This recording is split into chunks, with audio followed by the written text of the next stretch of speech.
Hi, and welcome to this week's episode of Digital Dilemmas. This week it's going to be just John and myself, and we are going to be talking about current events. And let's kick it off with something that's been in the news a lot over the past several days, the sale of TikTok. Digital Dilemmas is a Lenk Media original podcast. John, is this important? Does it matter? Yeah, I think it matters a lot.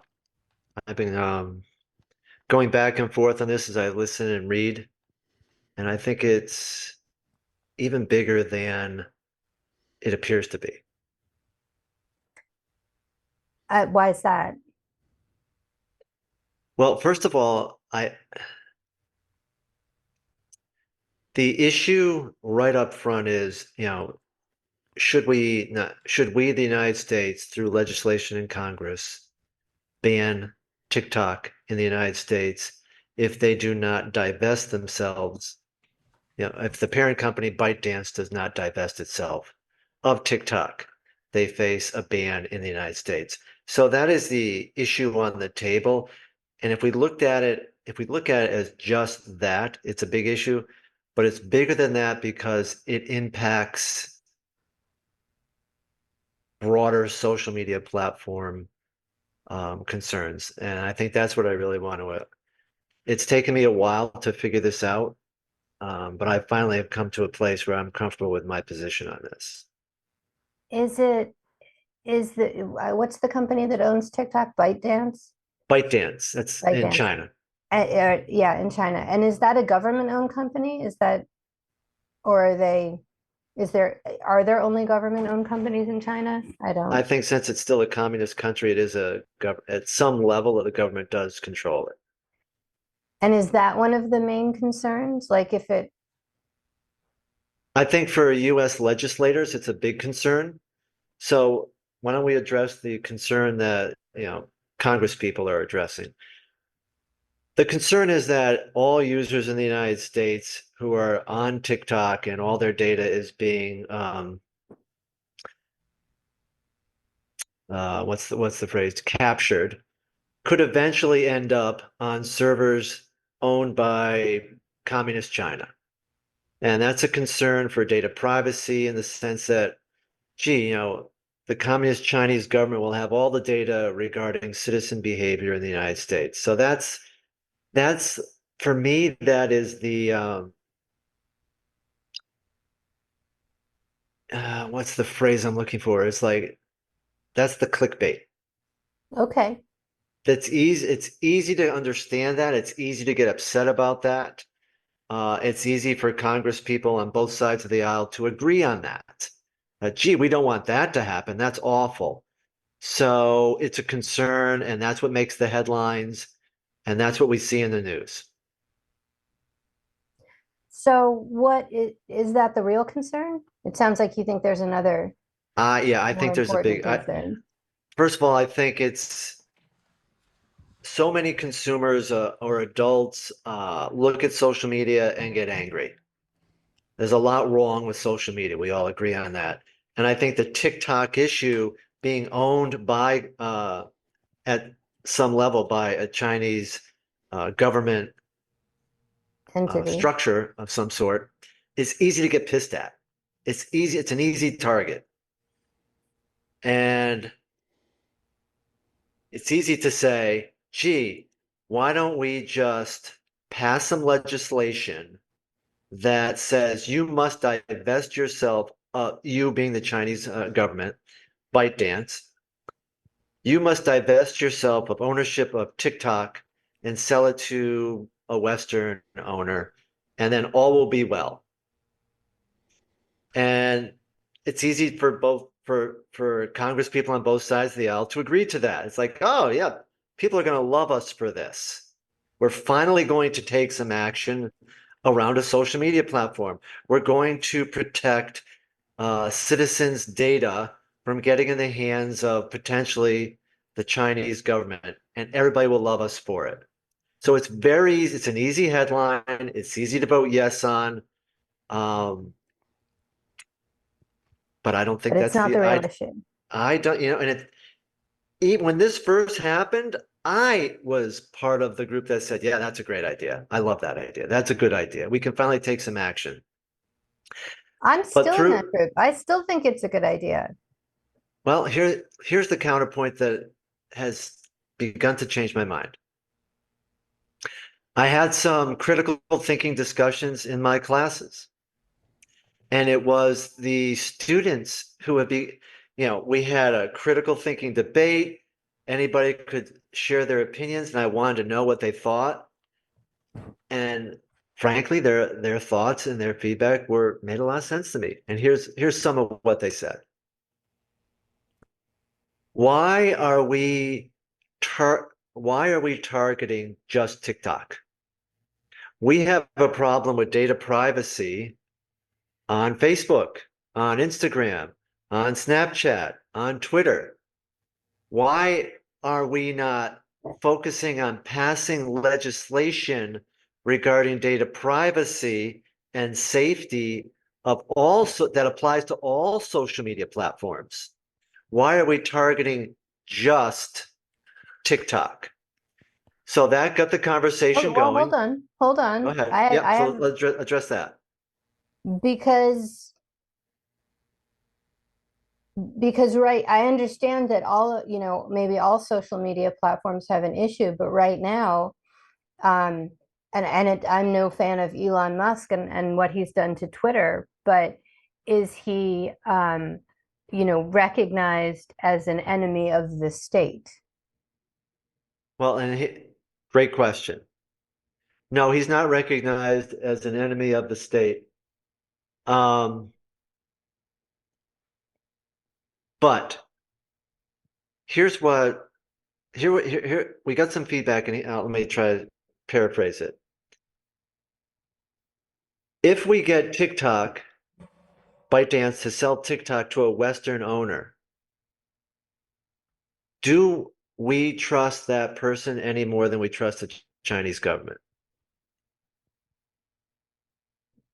Okay, well, I would say, maybe not, in certain ways. Well, maybe not in every way. I mean, I certainly don't have any um, confidence that Twitter is not being used to overthrow the current US government, but I tend to be on the more radical side of that opinion.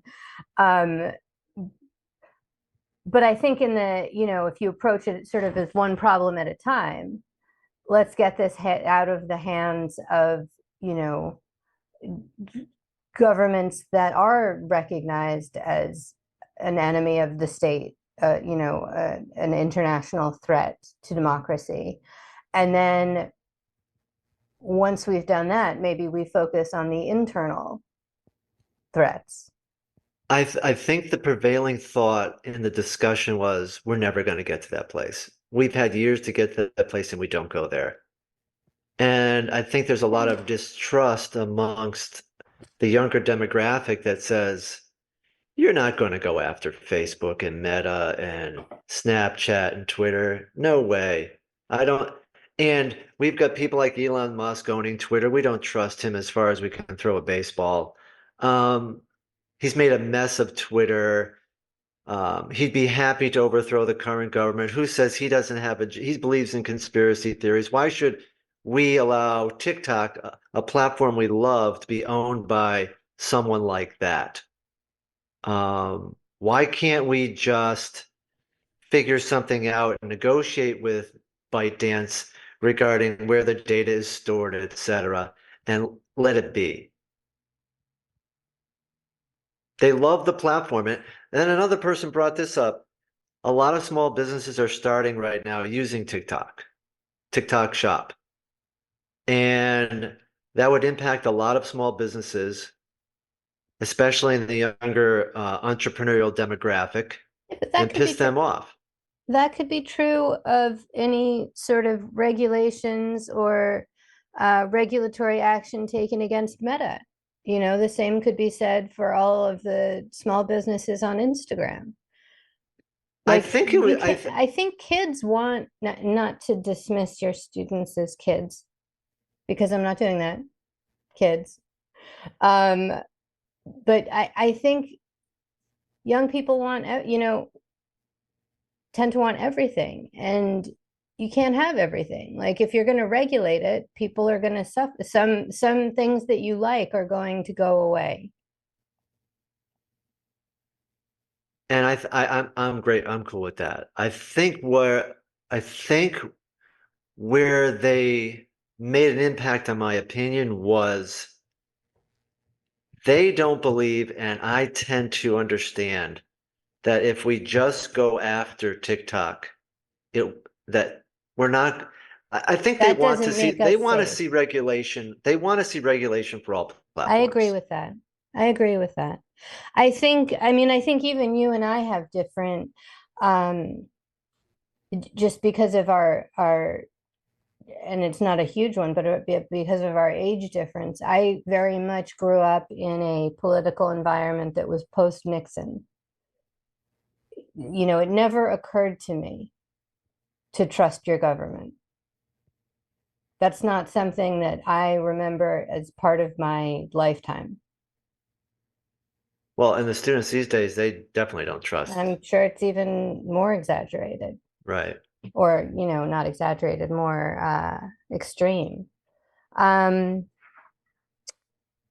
I don't know if you read that article I sent you about the political, switching topics, about the political environment here, and how how the Trump campaign is using misinformation. But I wanted to bring it up because it related to something you and I were talking about the other day, about why certain political parties seem to do so much better with the misinformation and the disinformation. I And did read it. Yeah. did you see, is that what I did not read it. I just sent it to you because you're the brains of the operation. Um, but is that what the article was about? It was. It was basically that in the United States, what we call the right wing. I don't know if they're proper to call them conservatives anymore, because true conservatives, I consider the Reagan and Bush Republican.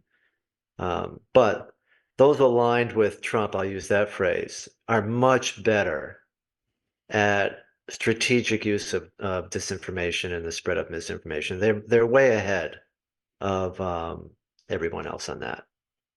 Do you think that's going to have an impact on the election? I do. I think it's and again, getting feedback from not only my peers but the younger demographic, they're very concerned about that. And when they look at content, as part of this um, conversation, most people get their news right now from social media. They do not get their news from CBS or CNN or NBC or the traditional news outlets, AP, Reuters. They get their news on Well, social media. yes, but that's sort of that's misleading when you say that, because it's not like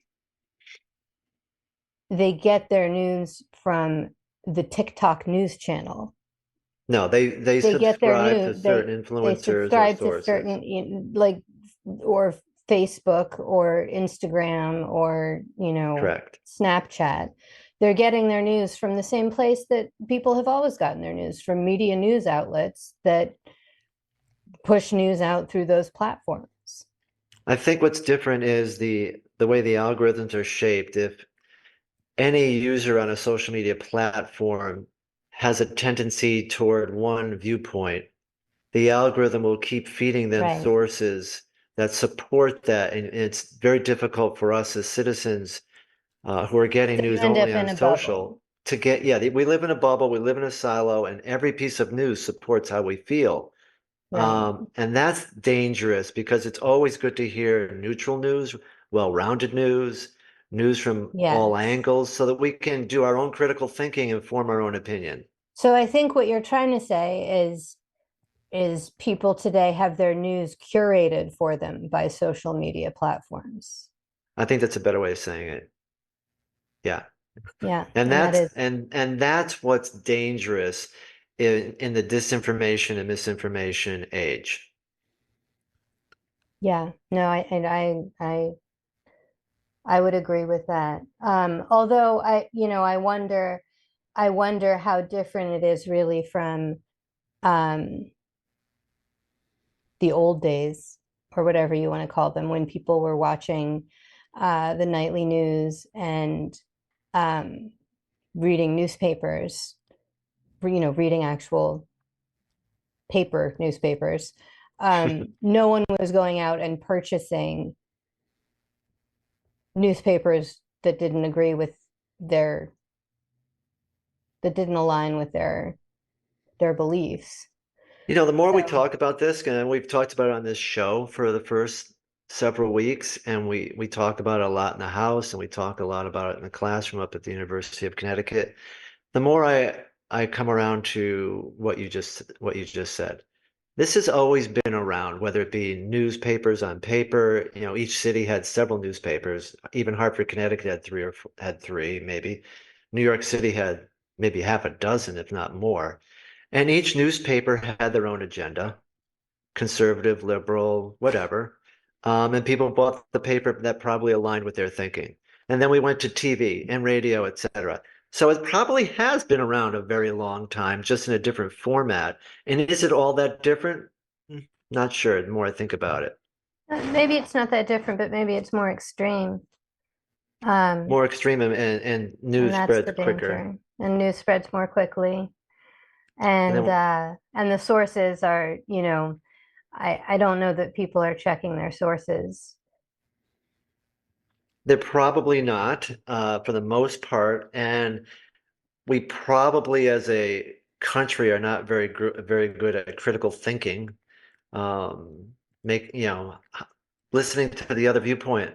If you're a Democrat, listening to a Republican. If you are a conservative, listening to a liberal, and just trying to form your own opinion based upon, hey, maybe that's not such a bad Yeah, idea. I should. I don't think that happens. That doesn't happen, right? And I if we don't think read it an happens. article and it doesn't agree with us, we stop reading it. Well, yeah, and I don't even think we're exposed to the article in the first place, or Probably to not. debate on television or any of that. Um, okay, now let's get to what I really want to talk about, Okay. which is Catherine Middleton. Where is she? Princess of Wales. Princess, is she? I believe she is the Princess of She Wales. is. I She is know. the I grew Princess up of with, Wales. Princess Diana was my age, so I always think of the Princess of Wales as just her, but I think Kate is officially Princess of Wales. Kate is the Princess of Wales. Well, she doesn't like to be called Kate. What I'm does she just like to saying. be called? Catherine. Okay. So I try, as someone with a weird name who gets called Anne all the time, I try to be respectful because, I'm sure she's listening. Okay. And um, I try to be respectful of what other people want to be called. Anyway, where is she? Is she alive? Is she dead? Talk to me, John. What do you think? She's alive and well. What I think is, I know you're referring to the photo manipulations I think everybody that, knows what I'm referring to. yeah. What I believe is, her husband, Prince Charles, no, Prince William, excuse me. Prince William grew up in a family where his mother was chased by paparazzi, and it didn't end well for his family, and he's scarred by that. And his lovely wife had a medical event. She had some surgery, and he doesn't want her to be in public until she feels up to it. Both, from what, Okay. and so they're trying to keep her um, mentally and physically healthy on their property until they're ready. Okay. And the public doesn't Okay. like that. I'll give you that. Well, yes, no, I will give you that. And they were there. The palace was very open about it from the beginning. They said, she's going in for this surgery. She will not be doing any public appearances until after Easter, and it is not after Easter. We are well within the bounds of the expectations that were set up by the palace. But then this picture came out, And I think, I think the palace, in all my wisdom and my inside knowledge, of which I have none, either wisdom or inside knowledge, but it seems like it all of the conspiracy theories and all of the buzz and all of the talk enough pressure on the palace that they caved and released this photograph. And I don't even want to get into when the photograph was actually taken or, any of that. Uh, but I think I think it's very interesting what happened around the photograph, because I am someone who, less now than I used to, but for years I took tons of pictures of my family and I edited them. Not in Photoshop, because I'm complete crap at Photoshop. It's too difficult for me. But with other photo editing software, and before I published them. And I think that it's an interesting inflection point, because this is the first time that like, what crosses the line? Does changing the exposure and lightening a photo and getting rid of my crow's feet and my kids under eye circles, or whatever, is that okay? But combining two photos into one is not okay, or moving around parts of the image to, like, where is the line? And the only thing that I've seen that really makes sense, and so I guess my point is, they tried to make it better. They caved to the pressure and tried to make it better and released this photograph, which any idiot could see had been altered, and it got exponentially worse. And then what I think is so interesting, the most interesting about the thing, to me, about the whole thing, is when you came to me and you said, oh, she came out and she said that Catherine came out and said she manipulated the photo. She admitted it. And I was like, no, she didn't. Someone issued a statement that is signed with the letter C, that there is no proof that is that could be anyone. That could be me. Could be you. Well, and since that moment, Princess Diana's brother, Earl Spencer, came out and said, "Look, I've been around the block a few times, That jackass. and he didn't believe any of it." And then one of Kate's friends or cousins came out and said, "Look, I know her. She didn't take the picture. She doesn't use Photoshop, and she didn't make that statement. It's all bullshit." So what ends up happening is a well-intentioned brand, we'll use the royal family as a brand, like any brand, Exactly. tried to regain control of the conversation over something controversial, in this case, Kate not being in public, and they made it worse.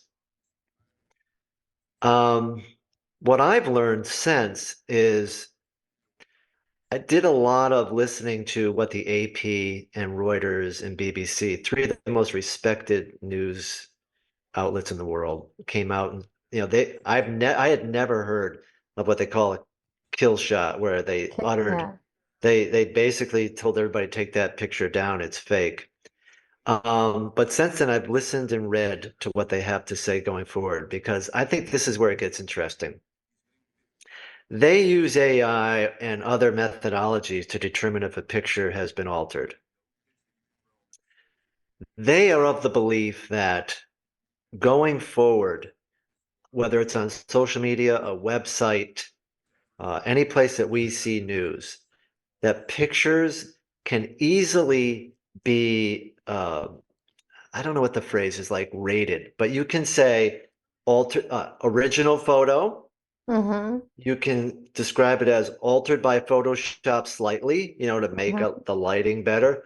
Or you can say AI generated Mm-hmm. or severely altered. so that the consumer, the reader, knows what they're The looking at, viewer. the Well, I viewer. thought Because that thing I sent you from Pete Souza, he's the former White House photographer. He was the photographer for Obama, and he's very active on Instagram. And he had a really sort of visceral response to all of this. And he was like, stop saying this photo has been edited, stop saying it's been photoshopped, that, there is specific language that we have to start using right, to describe what had been done to this picture that is not okay. right. And but this is the first time any of this has been addressed. It It took really a is. picture of someone who is not a political figure and a conspiracy theory about something that, I mean, unless it turns out that there's something very wrong with her, which I don't actually believe, something that doesn't really matter at all, Right, is what's causing us to is what have has this caused us to conversation. have this conversation and to Yeah. really look at it and to I think moving forward we are going to have to establish um, Standards, words, standards the proper and words we use, the proper nomenclature phrases. and a vocabulary to use to describe any images that are presented to as fact. 100%. And I think that's what I learned in this, episode, which is not significant to uh, world concerns of the day, but is teaching us a lesson. The words we use, because when the picture comes out and then someone says it's been manipulated, it's Mm-hmm. easy to come to the conclusion she's not alive. Uh, this picture is completely fake. It's seven different separate pictures put into one. It's all completely phony. You It could was jump to the taken last craziest, October. yeah, you could jump to the craziest conspiracy theory conclusion just by hearing the phrase, the picture has been manipulated. And that's why, as we're talking now and sharing, the conversation about the phrases we use, how pictures are described, need to be more mature and standardized so that we understand what we are looking at and not jump to conspiracy theories and lose our marbles. Well, I mean, even using those, being careful and using the careful language, that picture had been manipulated Yes, yes, it had been manipulated. But then to what in degree? inappropriate ways. Then fine, say it. And I I think, I I I agree. I'm just saying we have to come up with a whole new vocabulary and a whole new way of talking about photographs. well, you asked before the age of disinformation, misinformation. I think following some standardization about what you're sharing is part of that because many consumers, whether you're young, middle-aged, or old, are at a point now when we look at a picture where we used to believe everything we saw, now we believe nothing we see. And that's Right. not good either. That's not healthy for a democracy. It's not healthy for consumers buying products. There needs to be some standardization on phrases, words, and categorizations of what we're seeing to start to regain some trust. I think that's what this episode is really is pushing, and I about is hope about trust. it really is. It's about trust. I don't disagree with that. 100%. Do we trust the royal family now? Do we trust Nike? Do we trust ESPN? Do we trust the president of the United States? Do we trust the person running again? What are we seeing when we go online? Do we trust Yeah. what we see? Yeah, I agree with you. And there's got to be Um, some way. And I think the AP was having a conversation about how to regain that. well, on that note, we're going to wrap up this issue on trust. Um, I mean, can I talk about my latest bus stop episode? no. Okay, Oh, fine. very Fine. quickly, very quickly. I Very won't go on a rant. briefly. Very briefly. All right. So, as those who follow along know that I had a bus stop issue where the buses stop at everybody's house. So I had a new episode yesterday, driving to work. One bus pulls up, 30 kids at the bus stop. Great. This is beautiful. It's like I drive by this bus stop every morning. It's by like a group of apartment buildings. Yeah, So total sense. all the kids come out. It's wonderful. But instead of having 2 or 3 parents there, we have probably 30 or 40. Every child has a parent there. They get on the bus. That's okay. It's going to take a few minutes for the bus to load and everybody to be seated until we can get going again. That's fine. As the bus pulls away, every parent is waving, giving the heart sign, I love you, as if these kids are going off to boot camp for the Army, never to be seen again for a year. It is March. They've been going You to school have for no 9 months. heart. Where your It's heart is supposed to be, there is a unbelievable. black hole. And so he's telling me this. If my mother ever came to the bus stop and waved every morning in my elementary school life, bye bye, I love you. Oh, That's not how you do the heart, by the way. You're not whatever. even doing it right. I would have gotten beaten up in the back of the bus. Let's just put it that way. Well, my kids are lucky that I don't drop them off at the bus because I would 100% do that. God. Warms my heart, that story. I know, I get it. So I won't rant on, but that was the new one. That's it. We need a new one. We'll think of a new rant topic for I will think of next week. that. Wraps up the bus. That wraps up the Yes, school bus. I'll come up with a new the one rant. But as I travel around town. It's such a rich area to mine, I feel, for your rants. Not school buses, but just in general. The world today. Just drive around town. You want me to go on? We won't do it today because we're wrapping up. We could talk about the NCAA selection committee. We could talk about the NBA and next time we can talk about the NCAA. We could have a show about rants like Chris Mad Dog Russo. What's pissing me off today? It'd take an hour. It would take an hour. Well, thank you for listening. And as always, if you have any questions or would have any comments, definitely feel free to email them to us. I believe the email address is in the show notes. And we will see you next week. Can't wait. All right, Digital Dilemma fans. That wraps up another episode. Thanks for tuning in and navigating our tech world with us. Please rate us and leave a review. And if you enjoyed it, tune in next time. We'd also love it if you would send us any questions or suggest guests via email. Thanks so much for listening, and we will see you next week. Digital Dilemmas is a Lenk Media original podcast.